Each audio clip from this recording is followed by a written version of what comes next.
Wildfires burning across the country, Atlantic Canada, British Columbia, the two main concerns right now.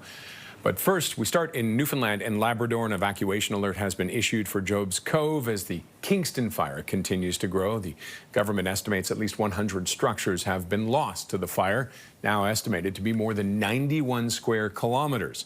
Two other fires are still burning out of control in Newfoundland, one just outside of St. John's, the capital.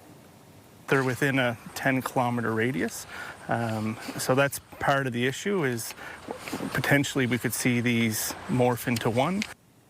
Dozens of homes in West Dalhousie, Nova Scotia have been ordered to evacuate as two fires burn dangerously close to the community.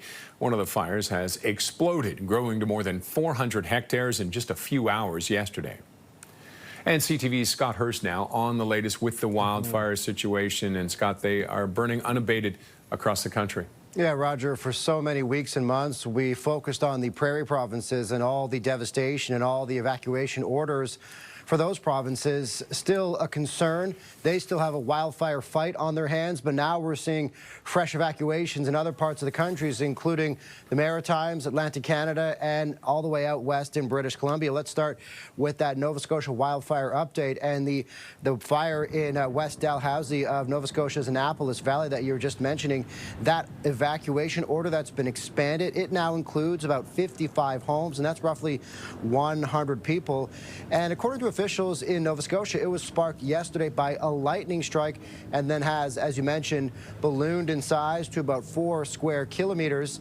Across the province, there are still 11 active fires in Nova Scotia, and they've had more than 130 wildfires this season. Fortunately, a wildfire that sparked closer to the Halifax area, that's been held at about 15 hectares, allowing residents there to breathe a sigh of relief that it's not threatening any more homes at this time. You also touched on the wildfires in Newfoundland and Labrador, the Kingston fire, the biggest one in the province right now, 91 square kilometers. And there are some 80 armed forces members attending that fire, including 20 firefighters from Ontario, as well as local and regional crews as well. And so that is still a significant firefight on their hands. The Paddy's Pond fire, the one that is closer to the St. John's area, fortunately has not grown in size over the past 2 nights, still about 300 hectares. And if we go all the way out west, they're still closely watching the Mount Underwood fire on Vancouver Island, putting residents in the town of Port Alberni on high alert. It has grown again to about 35 square kilometers, Roger. All right, and of course, everybody keeping their eyes on the sky, looking at the forecast. Any help coming that way? Yeah, fortunately for once, Roger, after long last, we can talk about rain. Rain, much needed in the forecast with all these hot, dry conditions. And so some of the fires are expecting favorable conditions today on 2 ends of the country.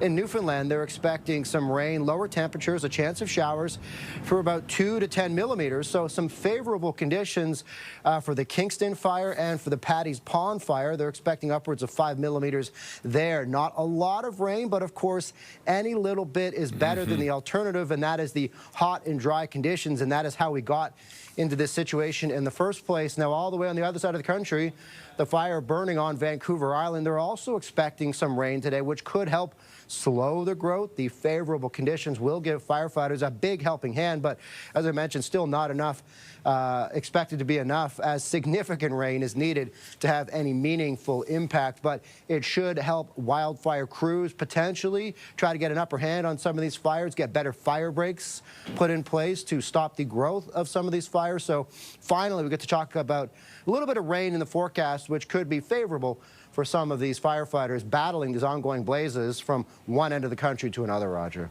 All right, Scott, thank you for that update. Thanks, Roger. CTV's Scott Hurst.